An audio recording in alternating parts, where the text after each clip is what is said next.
people, their lives are changing. We're flying high, creating a complaint-free world. No more, no more complaining. People, their lives are changing. We're flying high, creating a complaint-free world. No more, no more. I got back, I flew from Kansas City to Nashville, and I had a 3.5-hour layover there. Now, I don't ever mind layovers, especially in Nashville, because in the airport in Nashville, they have live music. You've got all these aspiring country stars living in Nashville, and they come and play for tips in the airport. So I sat there and I listened to the people in the airport play music, and then I flew to Miami. I got to Miami. Now, if you've ever flown into the Miami airport, it's a huge airport, and the arrivals are down on the top, bottom, departures are on the top. That's fairly typical in a lot of airports I've seen. So I arrived at the bottom. Now, I just want to set the context for this, okay?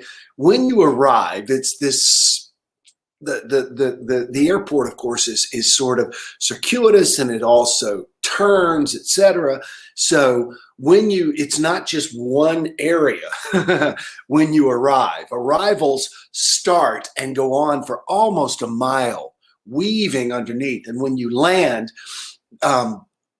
you come out, and there is 3 lanes of traffic, a median, 2 lanes of traffic, a median, another lane of traffic. So you're looking at 6, 7 lanes of traffic. I want to give you the idea of what all is going on, and they're all packed, okay? They're all trying to work their way underneath this area, which, by the way, I think is, now that I think about it, I'm sure there's a reason arrivals are at the bottom.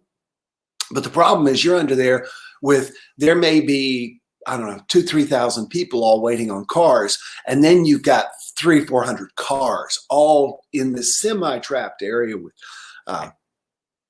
car exhaust, but it's not too bad. Anyway, I was originally going to take a shuttle down here to the Keys, and decided instead to take a Lyft, because that would mean I'd get here 3 hours earlier, because the shuttle was going to be a few hours wait again, and I'd already waited, as I said, for several hours at the Nashville airport. So instead, I decided to take a Lyft. So I call a Lyft. Now, I get this thing saying there aren't any drivers. We may not be able to get somebody to take you to Key Largo, and that's okay. Now, to go to Key Largo, it's $112 one way. And I was willing to do that simply to save myself the time of waiting on the shuttle. So I ordered a Lyft, and it said that the Lyft would be here in 10 minutes. Well, sure enough, 10 minutes, it showed that the Lyft was arriving. It said the Lyft is here. The Lyft is here. You need to get in the Lyft. So I'm walking back and forth, up and down, can't find this driver. So I call the driver. He declines the call. You can tell it's declining because it's in the middle of a ring, and you can tell. So I call the driver again, does it again, call him again, does it again, call him again. I called him 4 times. I texted him twice, no response, because I'm getting this countdown that says the driver is here and will be leaving in 4 minutes, and you're going to be charged 3.5 minutes, 3 minutes, 2 minutes, 30 seconds. And with 30 seconds left to go, the driver texts me and says, I'm almost there. Well, come to find out, what had happened was it had gotten triggered because he was dropping a passenger off up top, I guess. I don't know. I think you have to manually press it. So he had said that he was there to pick me up, and he was not. And the story begins. This is just the beginning. So I go, and he finally shows up, and every Lyft driver and every Uber driver, men and women that I've known, gets out of the car, grabs your bags, and puts your bags in the car. Not this guy. His name's Rodolfo, by the way. If you ever get an Uber guy named Rodolfo in Miami, decline it. So he doesn't come back and help me with my bags, it's not that you have to help me with my bags. I don't feel that way at all. It's just that that's part of the service. So I was a little like, whatever. So I put my own bags. He didn't get out of the car. Put my bags in the back, went around, got in, and we drive out about a mile and a half out of the airport. And we're on our way. to the keys. And I said, I said to myself, well, I want to get my sunglasses. So I look back for my briefcase to get my sunglasses, and my briefcase is not there. He's got one of those mini SUVs, and I'm in the back seat, and there's a cargo area, and I look, and my briefcase is not there. Now, my briefcase has my laptop on which I'm doing today's Jumpstart. It also has thousands of hours worth of work. It is also a MacBook, which is a pretty expensive computer to replace. Plus, it had my glasses. It had my passport. You know, that feeling of, oh my God, my life is in there. So I said to the driver, oh no, I left my computer. Oh my gosh, I left my briefcase. We need to go back and get my briefcase. He says nothing. I said, did you understand what I just said? And he goes, I understood you, just like that. So I'm thinking, already I'm making plans. Now, the thoughts that are going through my head, because this is important. I was thinking about this. What's his name? Not Jason Sudeikis, but I can't think of his name. Anyway, the writer, he talks about when things go wrong in your life, it sucks not to be a writer, because when things go wrong in your life, or you're going to do a daily Jumpstart, you've always got some way to contextualize this and give it meaning. So as we're going back, I'm thinking, all right, what do I know? What do I know? First thing I need to do is to know in my mind that I'm going to get the briefcase back. I can't go into this worry and pity. But now my ego, of course, goes, you're going to need to cancel your passport. You may not ever find your laptop. But then my ego is also, or my mind is saying, well, it's an Apple. It's got a tracer on it. I probably can find it. So I immediately went into problem solving while we're headed back to there. So as I'm in the process of problem solving on my phone, trying to find my computer, I get an alert on my phone that says the driver whose car I am in has canceled my ride. He's canceled my ride. And I'm sitting right there in the car. And I said, you canceled my ride? And he said, yes. I mean, this guy could not have been more of a jerk. He said, yes. I said, I need to go home. I said, I waited on you almost 20 minutes and now you're canceling my ride. He says, I can't wait on you. I said, it's probably going to be sitting right there. We'll just run up and get it. He says, no, too bad. I mean, he was literally that much of a jerk. So he drops, we get back into the line of cars, all right, this mile of arrivals with cars stopping. We just can't get by. And in my mind, I'm thinking, I got to get there quickly because the chance of someone stealing my briefcase increases the longer it sits. That's my perspective. And again, I'm doing deep breathing. I'm telling myself it's going to be there, etc. I get out of the car. I finally just tell the driver, look, I can walk there faster. So I get out and I'm running and it's over. It's got to be a mile. And I'm pulling my suitcase and I'm going in between people, etc. And about halfway, I got to probably door number 8. Now I had been dropped off between doors 18 and 19, picked up rather, between doors 18 and 19, all the way over here. The driver had just dropped me off at door number 1, and I had run, soaking wet with sweat. I get about halfway through, and there's a police officer sitting there in a cop car. So I little boy inside of me, my mom was always, something's wrong, talk to a policeman. So I went over to the police officer and I explained to him what was going on. And I could tell he was interested in helping me. He didn't have anything else to do. He was sitting in his car. And so he gets out and he's wearing one of these red, white, and blue masks that you pull up over your nose, which he did. And so then he wants me to go with him in the opposite direction towards door number 1. I said, no. I was picked up at door 18 and 19. I left the briefcase there. I'm sure I need to go this way. The cop is just insistent that I go this way. I finally looked at him. I said, look, I know you're wanting to help me, but my briefcase is most likely in that direction, and that is the direction I am going. So I literally just abandoned the police officer who's trying to get me to walk this way. Well, he follows me, trying to help me, which is good. I mean, the guy is trying to help me. He's radioing ahead. He's telling me, now that guy over there that works for the airport, if anybody found your briefcase, it's him. Meanwhile, I'm going as quick as I can, and the cop is not keeping up with me, which because he's not as motivated as I am, which is fine. I'm not slowing down waiting on this cop. So I'm at probably door number 16 now. And remember, I was picked up between 17 and 18. And at this point, I cut back into the median. I'm running along the side of the airport. I cut back to the median. And I'm running up the median, dodging people. You got to understand, there are thousands of people everywhere. And everybody's doing this because they're all looking for their driver and their car and whatever. And I'm trying to run through them. So I get to in between doors 17 and 18, and there is this what looks like a mother standing there with a daughter. And I'm going to guess the mother is in her early to mid 40s, and I'm guessing the daughter is probably 10 to 12. The little girl is wearing glasses. Maybe she was a little older. I want to say the little girl had braces, but anyway, she had glasses.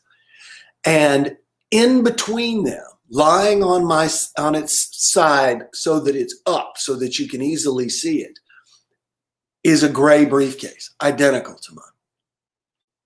And so I go, is that your briefcase? And I'm just so, imagine how anxious I am at this point, okay? The driver has canceled my ride, dropped me off a mile away from where I think my briefcase is. Police officers trying to take me in the wrong direction. I get there, and son of a gun, it's there. It is right there. And I go, oh my God, you have just saved my life. And this woman says, we were guarding it. We found it right there in the road. I had left it in the road. And she said, we found it. And we decided that we were going to hang on to it until somebody came to get it, or our ride came. And if our ride came, we were going to look inside, find out whose it was, try and call the person, or we were going to leave it at the terminal. And I was so excited. I mean, next to having maybe lost Teddy and somebody said, oh, here's your dog, having gotten my briefcase back, I was so thrilled. And I was going, you saved my life. That's what I just kept saying. You saved my life. My life was in that briefcase. So I pull out $20 and I said, I want to give you something. Thank you so much. And they were like, whoa, no. This is not the end of the story, by the way. This is not it at all. So I give them the $20, even though they weren't super duper excited about it. And I'm walking away, and the police officer finally catches up with me. And I said, I got it back. I got my briefcase. I said, this mom and her daughter, they found it, and they were sitting there guarding it for me. And the police officer, and this is where the story takes a turn, who is white, looks over at the mother and the daughter, who are not white, black. And he says, guarding it. Sure. Yeah, guarding it. Yeah, that's what they were doing. And I'm like, no, really. They were guarding it for me. They kept it for me. And then when I tried to give them money, they wouldn't even accept the money. And the police officer, and yes, this is a Miami-Dade County police officer, not an airport cop. This is a Miami-Dade County cop. Looked at them, and you could see the disgust because they were African American. And he goes, yeah, you keep telling yourself that those people were guarding your briefcase. And he even did air quotes. And as I walked away, I was pissed at that cop, because I thought to myself, when I'm in trouble, my mother always said, run to a police officer. If I were black, I think the last thing I would ever do is run to a white police officer. And I saw it in that moment so clearly. I just saw how racist this guy was. And all I was grateful. So here's the point I'm trying to tell you. As I went and sat and waited for my shuttle, which I waited for about an hour, my mind started going, my ego started saying, well, I wonder if maybe he was right. Maybe if he knew these people, and it wasn't because they were black, but he just wanted to steal it, that he just knew that people really were. And my ego started going to these crazy ideas that maybe this guy was right. And then I went, wrong. And that's what I want to talk to you about today. The story in my head is that this wonderful mother saved me this huge hassle and her daughter. And by the way, when I gave the mother the $20, she gave it to her daughter. She said, well, sweetie, that's what you get for helping people. And I thought to myself, I get to live in a world with good, helpful, loving, considerate, giving, kind people all around me. And their goodness is not dependent on them looking like me with white skin. There are great people everywhere. And yet this police officer lives in a world where certain types of people are bad. Now, I have friends that are cops. I grew up with we had a family friend who was a cop, and you can become very jaded. And at the same time, we need to look beyond people's skin. We need to look at their hearts. We need to, as Dr. King said, judge people on the quality of their character and not by the color of their skin. And I'm here to tell you, the people that had a quality of character that I met with yesterday, the white police officer maybe for trying to help me, but that was his job. These people showed quality of character. So beyond this, I got up this morning, and like I said, I woke up late because I got in late last night. And I wanted to share this with you. And then I realized, but I don't want to just tell you a story. I want to tell you that we need to look beyond the stories in our head, and we need to create better stories. The first story that I told myself was, I'm going to get my briefcase. I'm going to get my briefcase. I got to tell you, this is true. And you're going to laugh. I leave stuff all the time. I got out of a cab in New York City and had left my phone. I got the phone back at about 2 o'clock in the morning. My wife at the time had called repeatedly until the driver found the phone, brought it back, and I gave him $100 to bring it back to me. Anyway, because he was all the way out in Queens and I was in Manhattan. The next night, I left my phone in a limousine. And I tend to leave my AirPod case, and I've left it. And my first thought is whenever I leave something is never, well, that's gone, is I'm going to get it back. I'm going to get it back. I remember one time I was in Seattle, Washington, and I went for a meeting in a building, and I had this beautiful pen I had just bought, and I was carrying it. And obviously I had done something and dropped the pen. And I realized while I was in the meeting that I had dropped this very expensive pen. Now, I had a couple of choices. The pen was on the sidewalk in front of a building on Pine Street in Seattle. I could have broken up the meeting or rescheduled it. I could have said, oh, but it was an important meeting. I didn't want to do that. And I just kept telling myself, the pen is there, the pen is there, the pen is there. I'm going to get it. An hour later, I walked out, and this was a very expensive, several $100 pen was sitting there. So the first story we need to tell ourselves is stay calm. It's going to work out. It's going to be okay. And then the other thing is don't get caught up in other people's stories. Tell yourself the very best story that you can tell yourself in a situation, because you're going to begin to act like a character in that story. And then you'll be able to get it back, or then you will feel better and you are more likely to attract it. I'm sorry, I'm looking at all your comments, and there are so many. Jerome says, good morning, everyone. Sherry says, grateful. By the way, if today's your first time, please let us know. And if you're here with us, please click share right now. Share this message with other people. Other people need to know to create better stories. Grateful for a morning routine with Jumpstart community, enjoying a cup of coffee with beautiful South Florida weather, says Sherry. Dominic and Juanita, it's up to 58 degrees and we're in New Berlin. It feels like 56. You nut. Grateful for a beautiful, quiet morning. Gloria says, grateful for a beautiful beach My pets and my life. Wonderful. I'm grateful for your briefcase and your angels. Me too. Linda says, wow, I know. What a story. Kathy says, nice people. Oh my gosh. I am in shock. Heartbreaking. Now we're getting to the part where I tell you about the fact that the cop was being racist. If they weren't saving it for you, it would have been gone. That's exactly the point. If they weren't saving it for me, it would have been gone, number one. Number two, they wouldn't have put it in such a way to make it so obvious when whomever had lost it showed up.